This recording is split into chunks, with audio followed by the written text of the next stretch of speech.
Welcome to Wednesday Wisdom Wednesdays. And today our topic's still about, we're still talking about the food consciousness, the food medicine workshop. So today's episode 4. So today we're talking about like developing an intimacy relationship with food. So checking in, Jill. What is going around your world?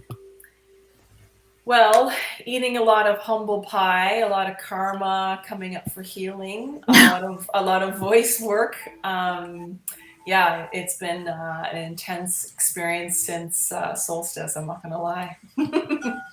All right. So today, we're gonna be doing a check-in with the collectives. But before we check in, so we just recently had a full moon, which is July 3rd, and this full moon is about communication, throat chakra, balancing. It's all about voice. I say this week is all about voice. Even last week was part of voice, and even coming into this week is also still voice. And I feel like with the collectives at this time, we're healing our throat chakra. And I just say it's not bad.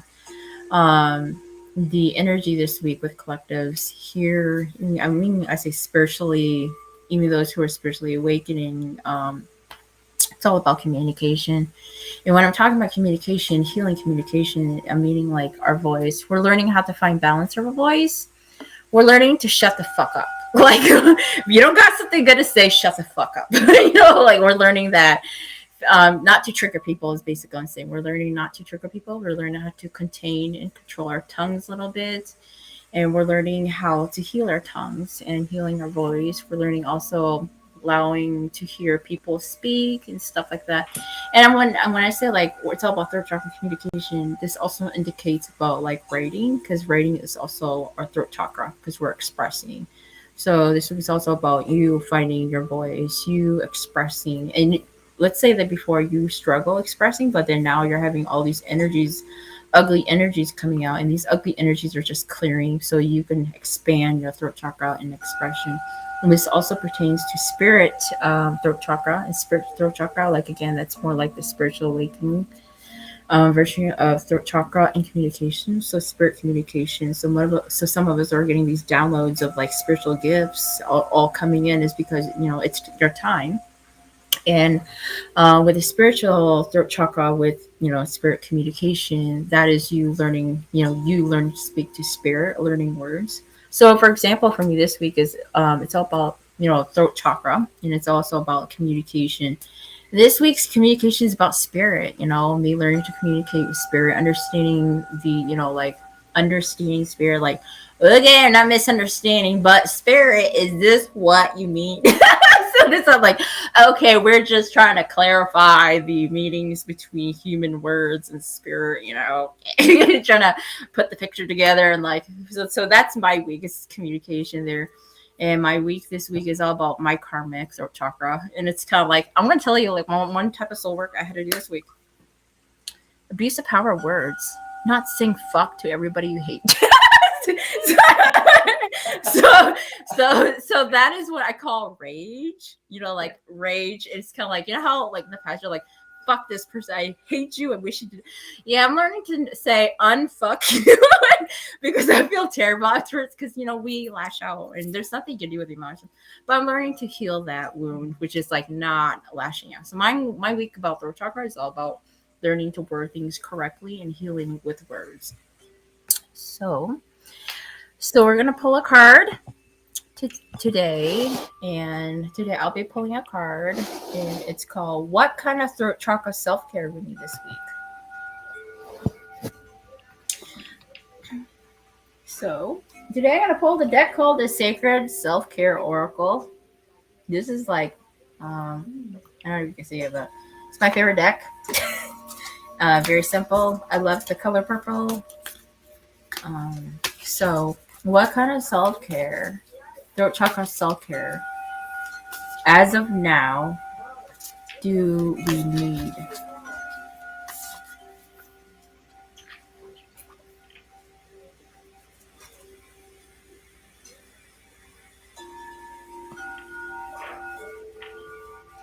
My brain is just saying, "Oh, it's like releasing anger."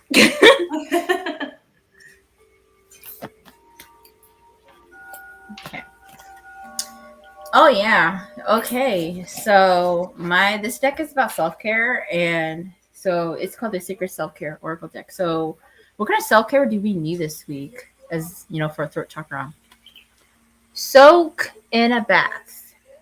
Soak in a bath. That just means, I think right before I pulled the card, I just said like anger, and I'm like, what are you talking about? Anger, like releasing anger. So this week is a good time to release anger with the throat chakra, letting go of anger, soaking in a bath, be in relaxed mode, giving yourself more a therapeutic, giving yourself more therapeutic care, because it's soaked in a bath. That's indicating that water is healing for you this week. So anything with throat chakra and anything working with water. So that also, because it's a soak in bath, it means therapy, giving your body the right therapy. Don't rush things. Relax.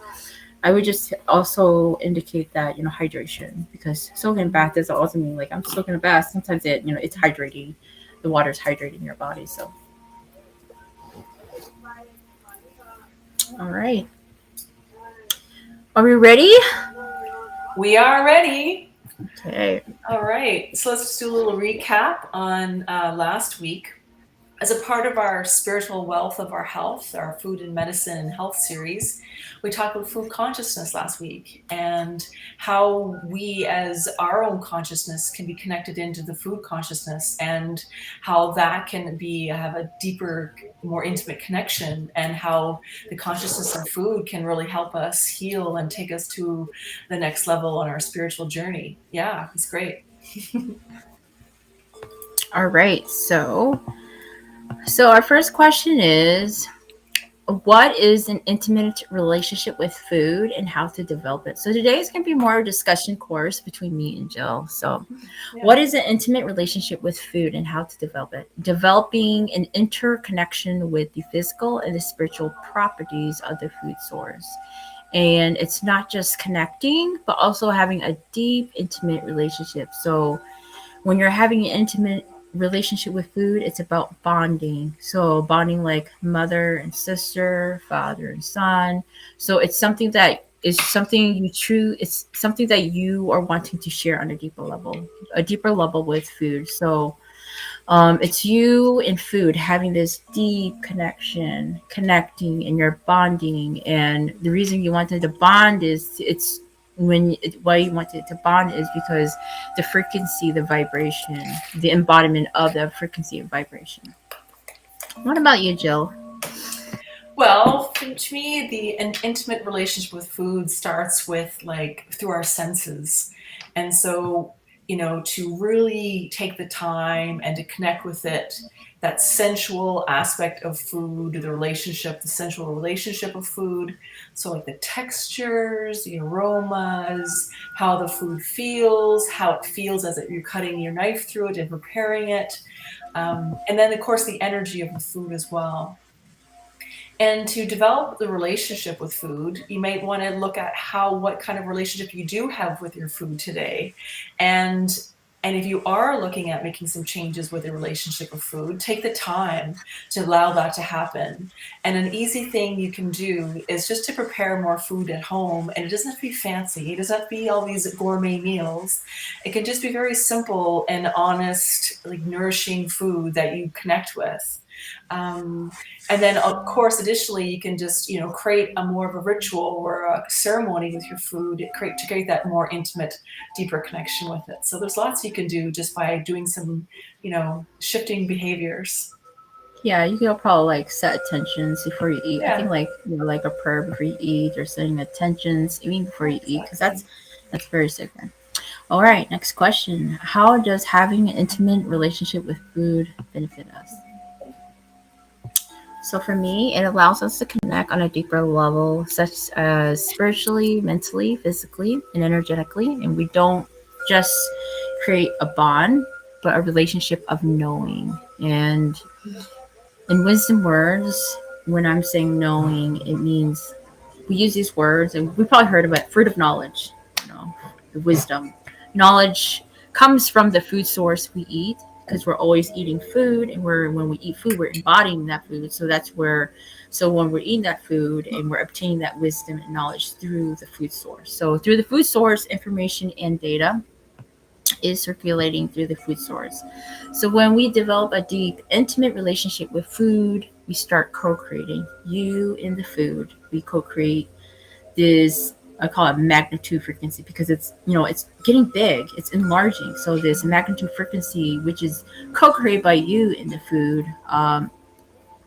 you both co-create this frequency, and we co-create it into our soul. So it's almost like you and the food starts embodying. You share the wisdom. You create this magnetic, bond, and through that bond, you have to have the relationship, and it gets bigger and bigger, and it becomes more deep and intimate. So the deeper the connection and the relationship with food, the more, I said, the more life force of the food is cultivating into your body. Because like the more you're deeper connected, the more you're open, the energy gets, it enlarges. When we're not so open, the energy doesn't enlarge. So it's like the doors, okay?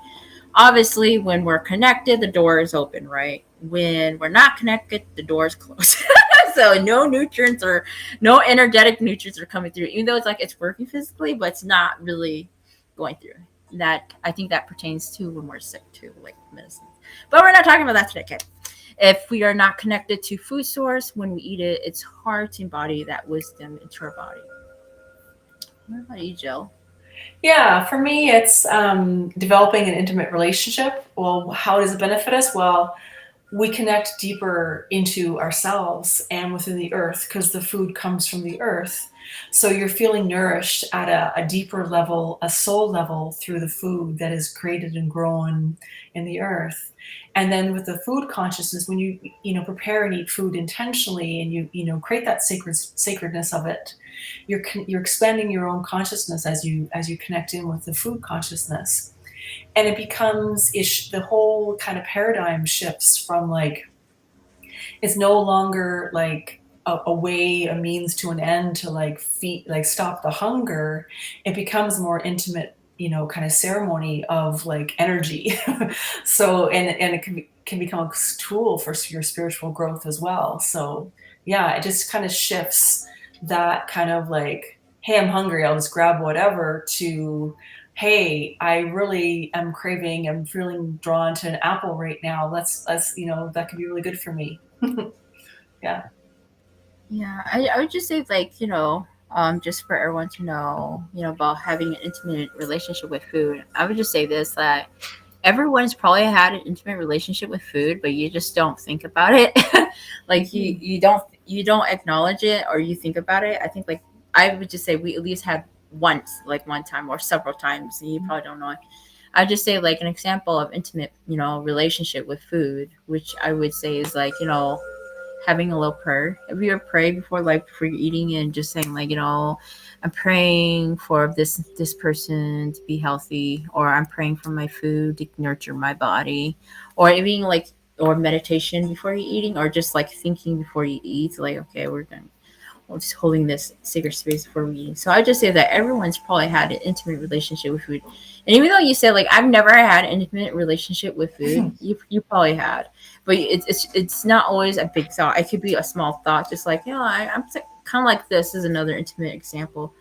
Oh yeah, I'm really thirsty. I think right now I need hydration right now, and I think this hydration will, supply me with not being dehydrated in the sun. So you go buy water, right? And you drink it, and it's like, oh, and then you're like, oh, this water is so fucking good. You that is like an intimate bond relationship with food. So I'm just showing that it's not as hard as you think, the way me and Jill describe it. And when we describe it, like, you're thinking beyond, like, you're thinking too much. Okay, it's something that is really little. You just don't, there's just no words that could explain it. Anyways, Exactly. question number 3: how to know if you have a block or restriction with food. So with me, you don't. Hold a second. How do you know if you have a block restriction with food? The thing is, how to know if you have a block restriction with food? You don't have. Oh, I don't know what I wrote. Oh, go ahead, Joe. I hold 1 second.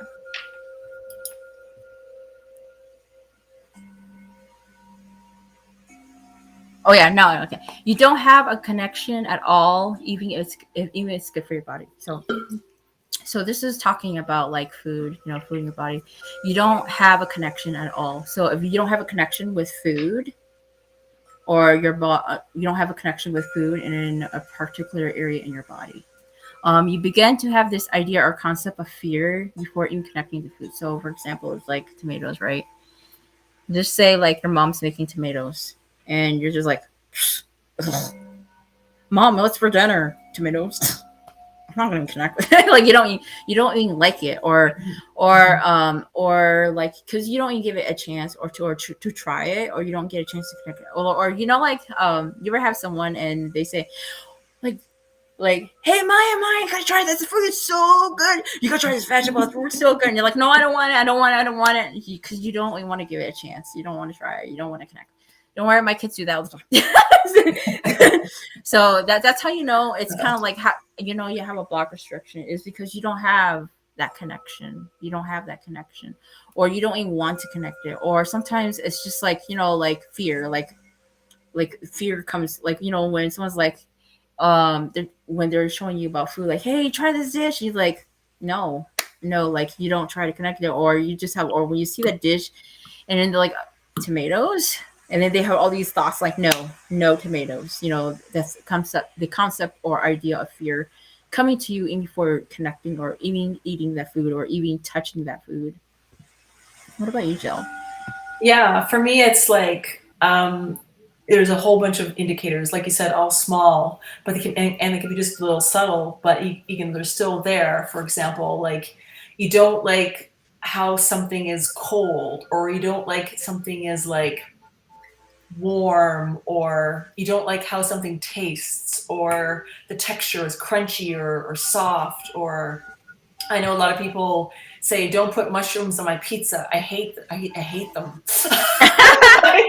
Like the texture is all squishy, and I'm like, okay, I'm like, whatever. So that could be just something like just like simple like that. You hate eating it, like you hate like it makes you want to like gag.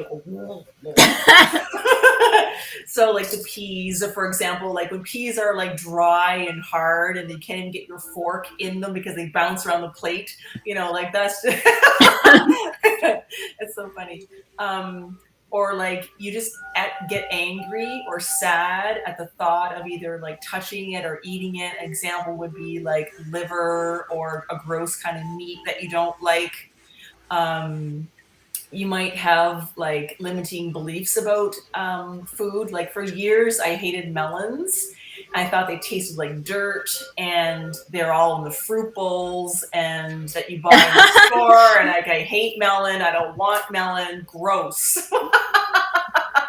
Anyway, and I recently, in the last like 6 months, decided to change my relationship with melons and give it a chance. Yeah. So yeah. Yeah, I would just say like, how do you know if you have a block restriction food is you avoid it. If it's not an allergy, then and you're just avoiding it. Yeah. Yeah, it's the first sign is just avoiding it. And you don't even want to touch it or you don't want to connect with it. Question number 4: how does the chakra system affect our intimate relationship with food? So me and Jill have two different type of concepts. Okay. Okay. All foods heal a certain part of our body, and it could aid, digestion or improve the blood flow circulation. So that's an example. All foods have heal us, certain areas in our body. They all have different purposes, and it can help us, like for example, is like in aiding digestion or improving the blood flow circulation or helping you relax. So foods do that. When we don't have this intimate relationship or bonding with food, we tend to we neglect ourselves. For example, we may be avoiding certain foods in our particular chakra. So our body, we know our own body, and our body knows what food that is needed to heal ourselves. Even my own body knows like this is for you or this is not for you, or your body itself has its own language. It's got its own way of expressing. Okay, it's got its own language. The body. So when it says I don't want that, it means that it's you probably don't need it. And it'll tell you when you need something because you have that urge, like I need this, that urge. So when we start eating foods, we already know it's when we start eating foods, we should already know it's good for our body and it's not good for our body. Because when it's good for our body, then it's good for our chakras.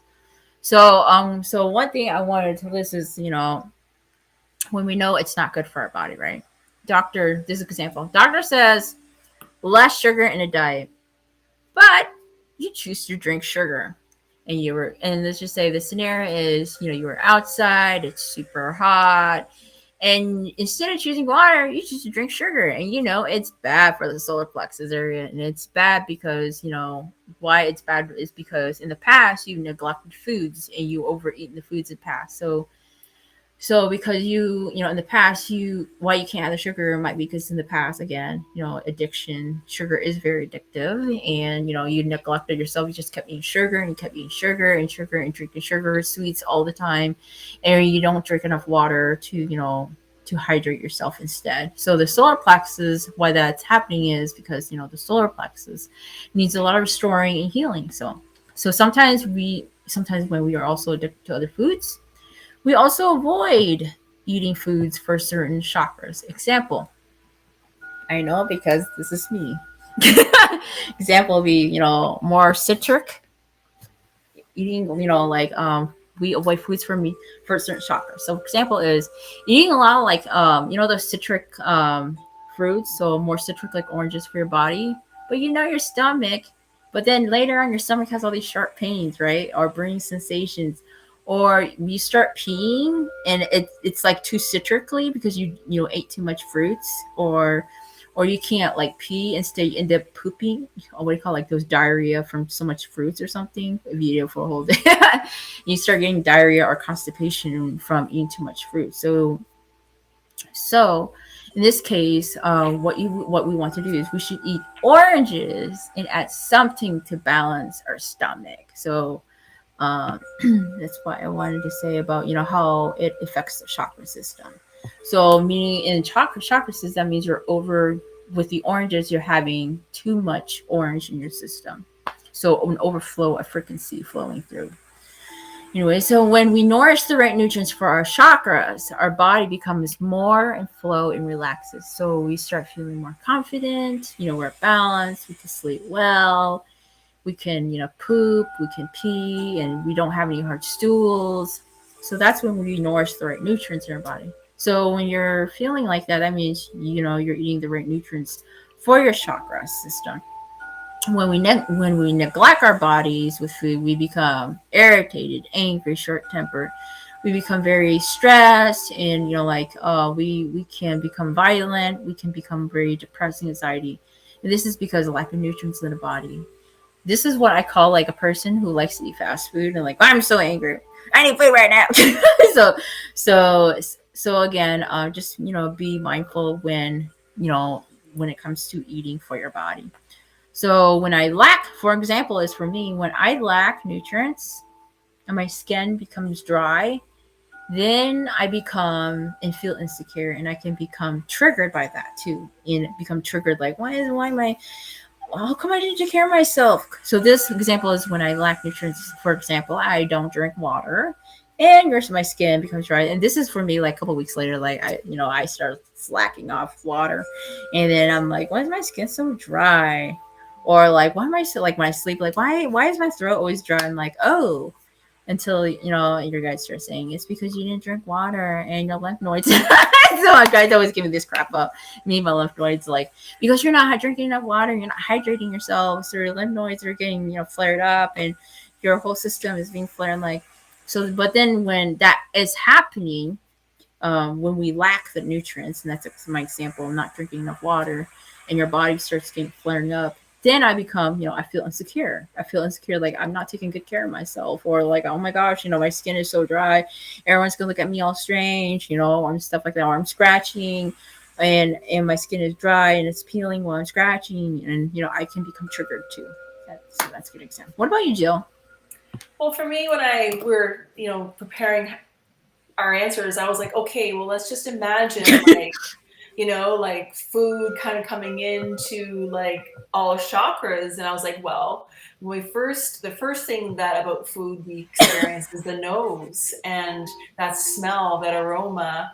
And these chakras, the nose chakra can just be blocked like any other chakra, but the smell engages, the aroma engages our chakra, and it can be both positive and negative, triggers. And that's how we kind of connect at a deeper level to the food.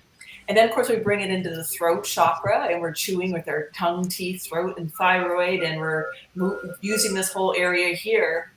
And the relationship with food, like you're tasting it, you're feeling where it hits your tongue, you're feeling it chew on your teeth. And sometimes, like, I knew this lady growing up, and she had what was called I can't remember the medical name, but it was something like a sluggish throat. And she had to have everything like pureed, because if it wasn't liquid, it would get stuck in her throat.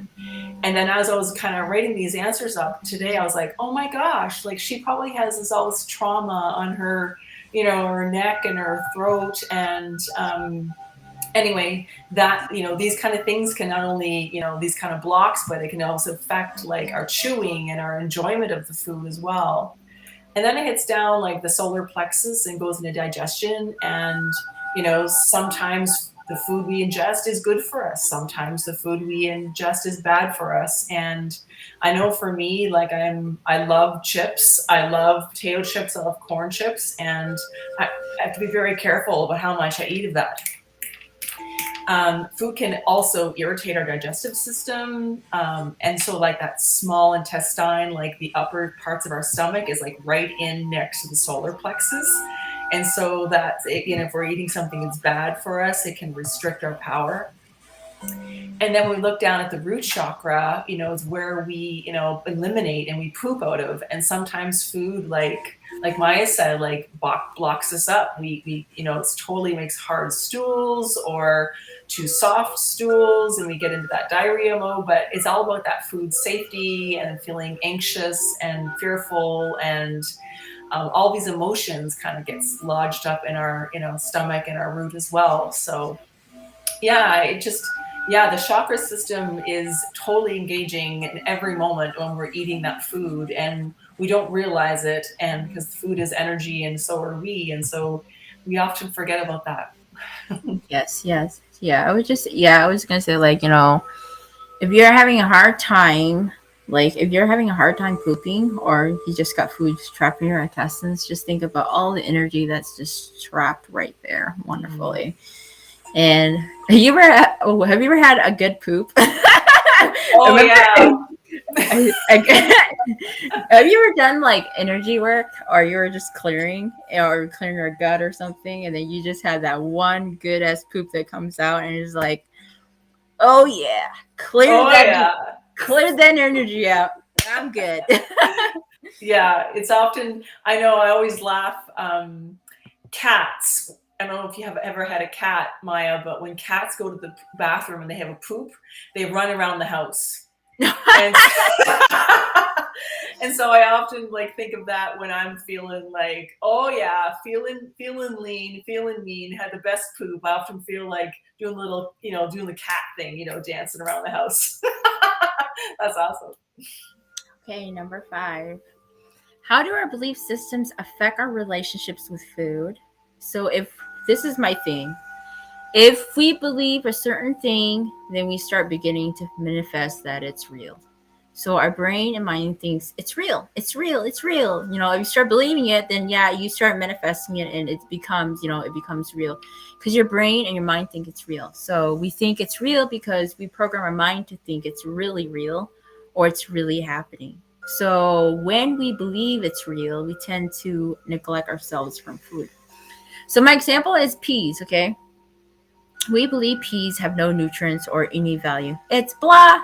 It's just that lame pea that grandma used to feed you, right? And let's say grandma used to feed you peas, and we can begin to develop this belief as a child that thinking about grandma, how grandma used to feed you with peas, and it's like, ugh, ugh, nasty. It's a hard pea. I don't like it. Ugh.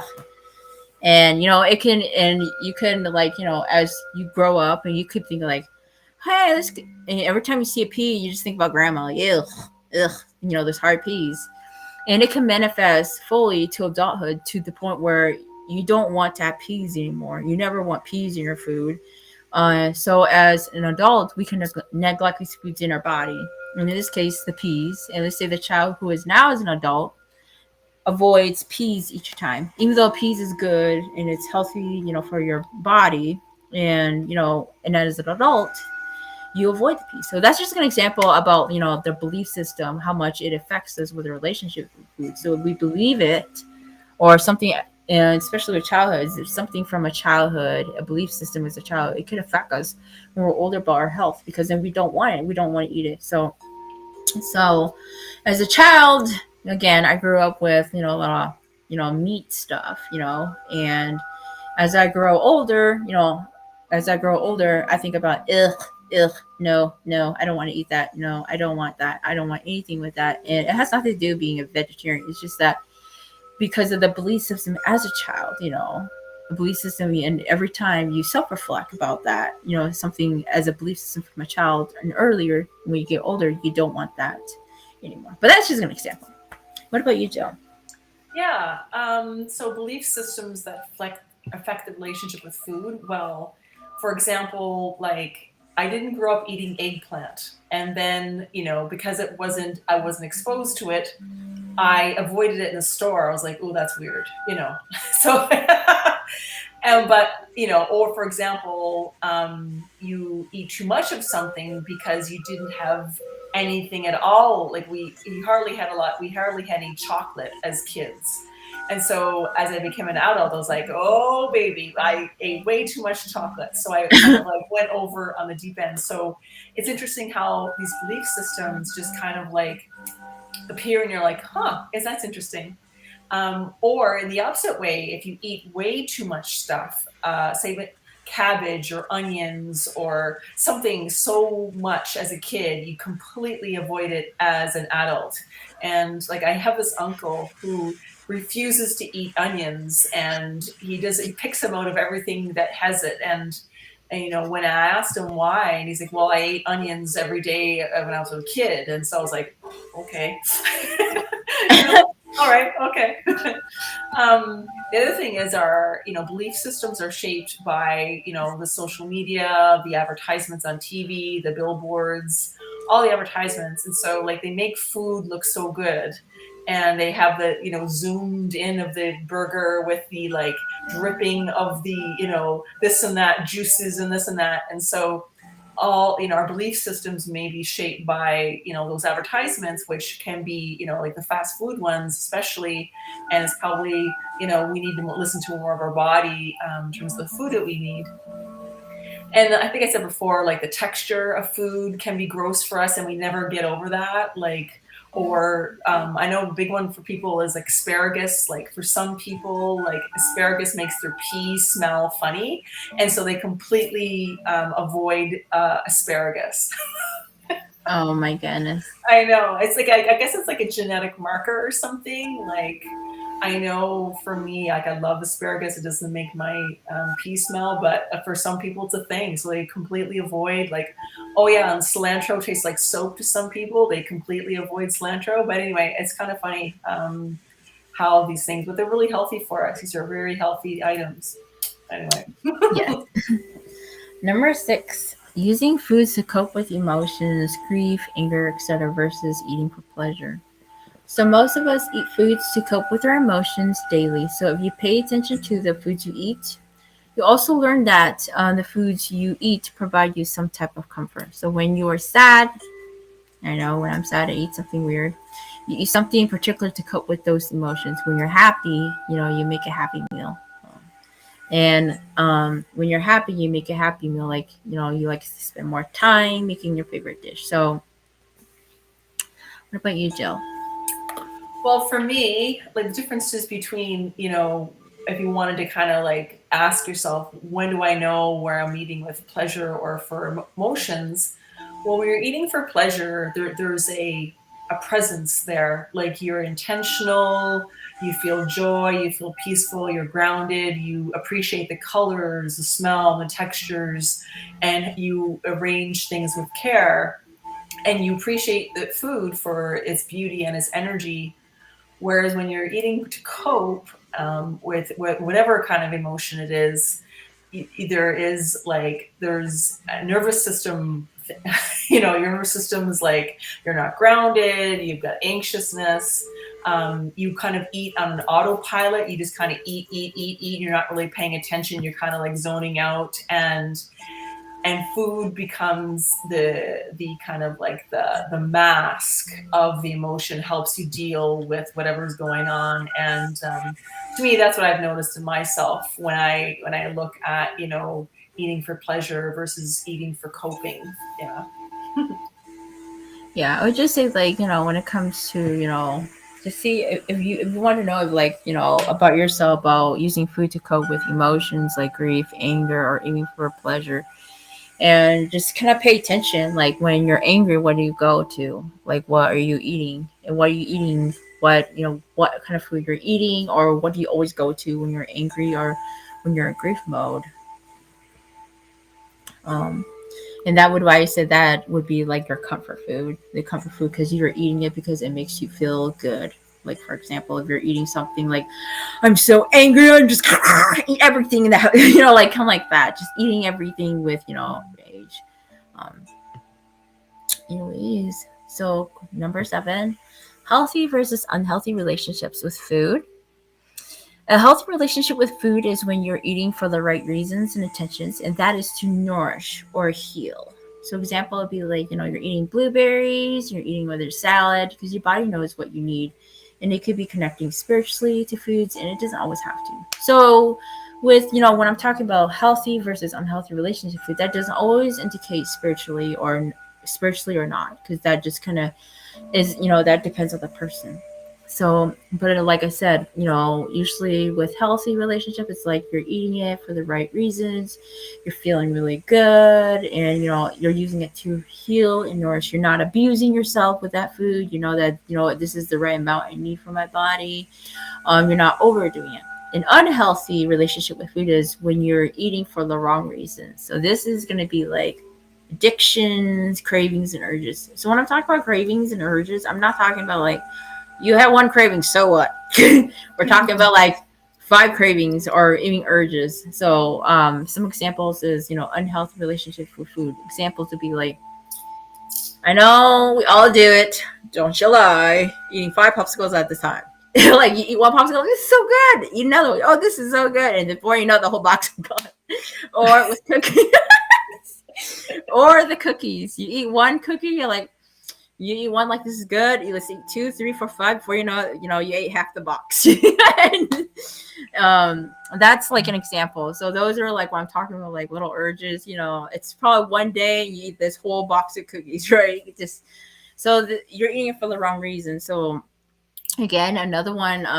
This is my example, which is drinking coffee. Okay, coffee lovers drinking coffee constantly to keep so unhealthy relationship with food, and that's like again that's always in relationship with your lifestyle and your habits, which we talked about a while back. And one is like for example is drinking coffee is my example. Drinking coffee constantly just so to keep you awake or to support your habits. Okay, guilty. And this is just a great example. So again, that's an unhealthy relationship with food. So like drinking, like for example, is like that you for people who work all day, right, 7 to 4, 7 to 5, or whatever, and the only way to keep you up all day is drinking coffee, constantly drinking coffee every 1 hour, every 2 hour. My dad was a coffee addict. He would drink coffee constantly, probably like 5, 6 times a day, and like again, that's terrible. But drinking coffee because he was adding all the bad stuff to it too. So anyway, so drinking coffee. So using for this example, drinking coffee constantly to keep awake or to support your habit. Because another example is you were late last night. You were up late last night. Maybe you were drinking last night. I don't know what you were doing till 3 a.m. And but you have to be at work at 7 a.m. But I do not suggest you do that. Okay. And let's just say you were up late last night, and this is like lifestyle, mostly lifestyle. You're up late last night, and or you're drinking last night, or you were with your friends, and you realize you have to be at work at 7 a.m. and you decide, I'm just gonna drink coffee. I'm just gonna, I know I have to work at 7 a.m. So I'm just gonna drink coffee throughout the day to stimulate to keep me awake. So again, that's an unhealthy relationship with food again. So, all right, Jill, what about you? Yeah, for me, I used food to ground quite a bit. Like I had an unhealthy balance with potatoes. So a healthy relationship with food would be to find other means to ground yourself instead of using potatoes to ground. Using food is the only way to nourish some of your nourishment wounds. Like you just need to be held or like supported. Um, but using then exploring other ways to nourish your body and your inner energy and your emotions instead of food, like a bubble bath or just like cuddling yourself under a blanket, just a beautiful wrapping with a blanket, that kind of feeling of safety and security. Using food to boost our self-esteem. For example, like making a complicated or fancy meal for friends and family when you're trying to seek praise or acceptance, which is like the unhealthy version, versus accepting yourself and healing the need for external validation and just making the food experience more of a buffet, like anyway, I as I kind of look at myself over the years, I was like, oh, okay, right, here we go. Here's the food link. And using food to fill emotional emptiness or loneliness, which is like the unhealthy, kind of trait, versus spending time with yourself and finding joy within on a project or a hobby or something that gives you joy. That's kind of, the healthy version from my perspective. Yeah. I think another example I want to say unhealthy. You okay? You're at home. You're bored. Let's fill the stomach up. Yeah, I don't know what to do. I'll just eat popcorn or something.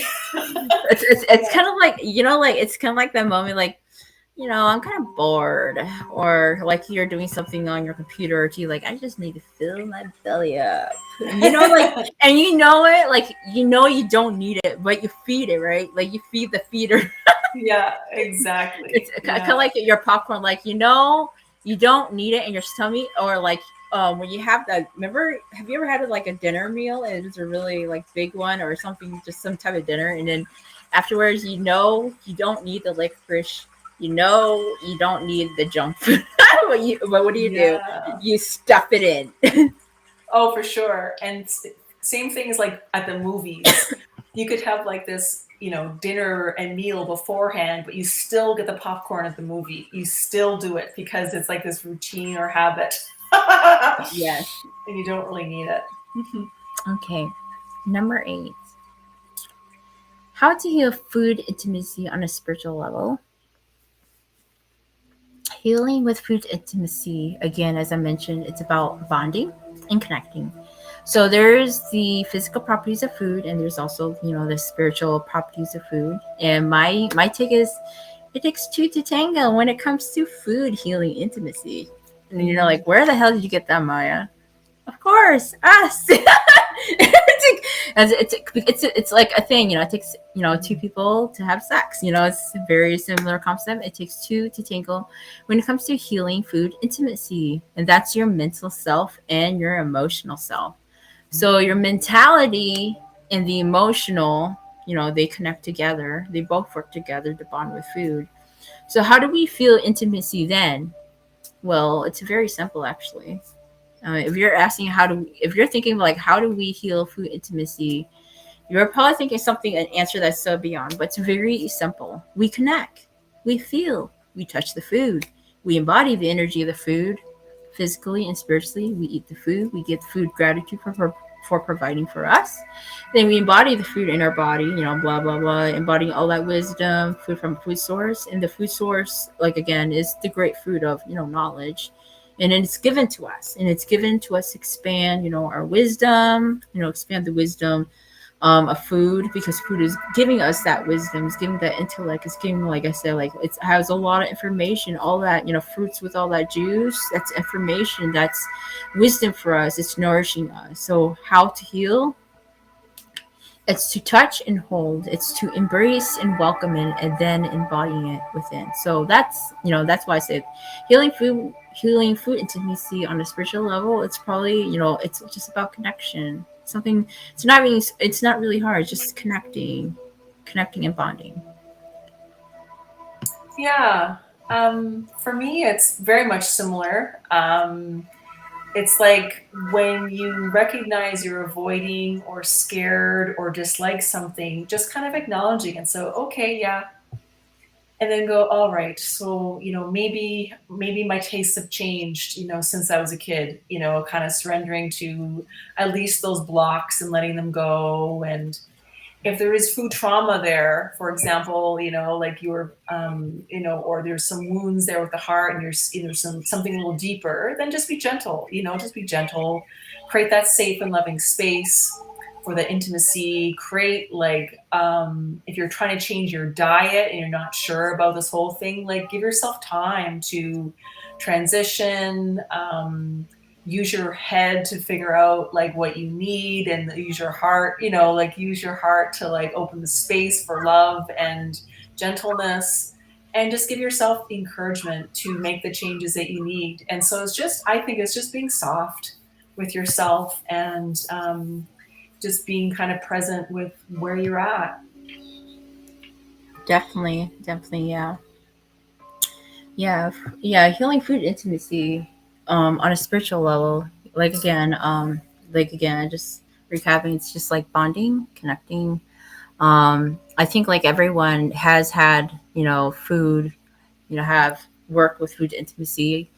I think some of us probably had it on a spiritual level, and we haven't just really recognized it, or we haven't acknowledged it, or we know that it's that they've already experienced again. I think like one of them is with the healing, healing, not healing, but having an intimacy bond with food. I like, again, I think there's many, right, Jill? Many types of intimacy bond with intimacy food bond with it, like on a spiritual level. I think like if you're not talking about like eating food, but it's also a food intimacy, which is like if you're doing like a spiritual connection or anything with rituals. I think we talked about that with food consciousness last week about food. But then when we're talking about food intimacy, and you're doing like sacred rituals, or you're even doing like rituals or any type of healing, and it's working, like, again, cinnamon sticks, for example, or like you're working with herbs or something, and that's also like, again, that's also a food intimacy.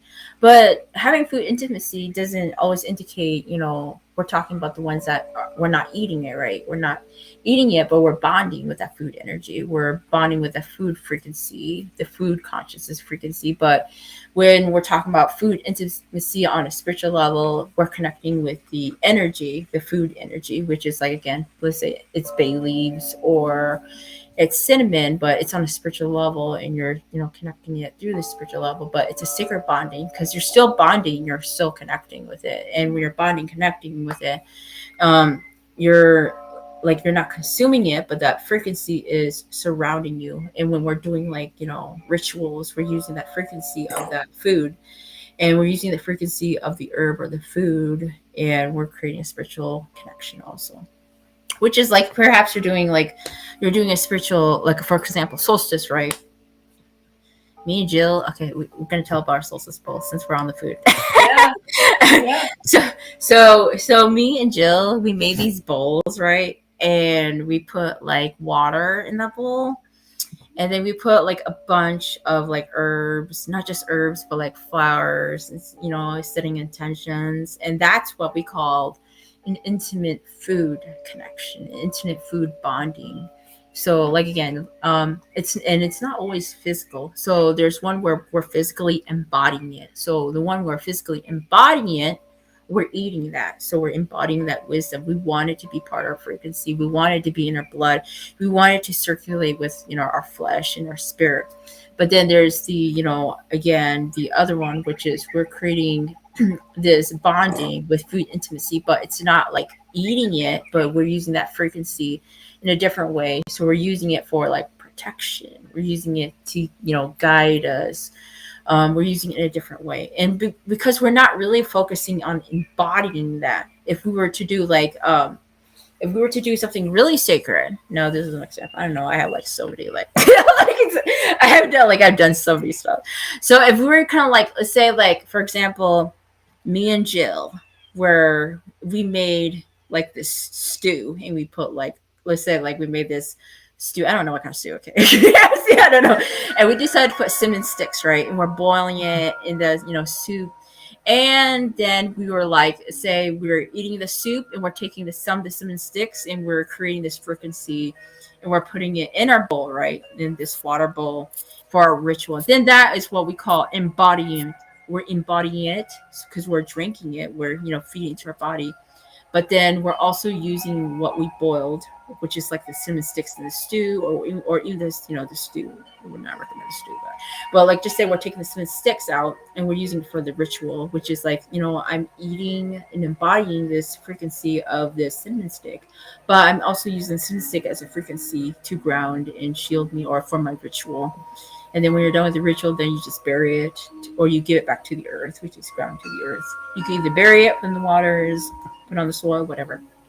But that's like another one about like, intimacy with food. That's if you're kind of like, it's something, but like I said, like with that is like when you're doing like the soup, right? Like if you're making the stew and it could be like any herbs and you're taking the herbs out and you're putting on like your altar or you're just putting it like around you or just for rites. And that's why I just say like that's something that you're doing under deep healing. I would just say like that kind of healing, I would just say it's like medical or something like you have the flu or, it's not a physical illness you're having, that it's like, it's like a body attaching or something that's making you super sick, like airborne sick or, it's like, a spiritual attachment that made you very sick. I would just say that that's more that type of medicine and it can go deep like that. Now, how do I know this? My dad used to do it. That's Yeah, my awesome. dad. Yeah, my dad. Yeah, I know all about soul food medicine. My dad did that a lot. I grew up in a family with a lot of soul food medicine. And I just said, like, even like when I was talking, even at the retreat, that was not enough information. It goes like beyond like your imagination, because like with soul food medicine, that's kind of like you are because like you have to create this. It's a frequency with food, and food is like our. Like I said, food is life. It's a source that heals us, embodies us, gives us like this great wisdom. But then it also can heal us if we utilize it the right way too. So.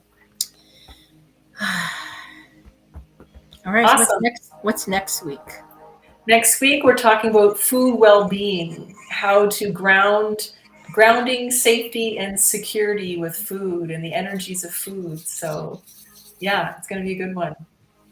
Oh, Jill has so much to talk about grounding. uh, yeah, Jill has a lot of good information about grounding with food. I think Jill has this journey with is it grounding with food and finding food to nourish you through groundingness and through a lot of is it security and safety and stuff like that, right? Yes. Yeah, yeah, Yeah, yeah. She's exactly. she's definitely had that journey. All Yeah. right. All right. All right. So, well, see you. So we'll see Yeah. you next week and join Yeah. us next week on our next course.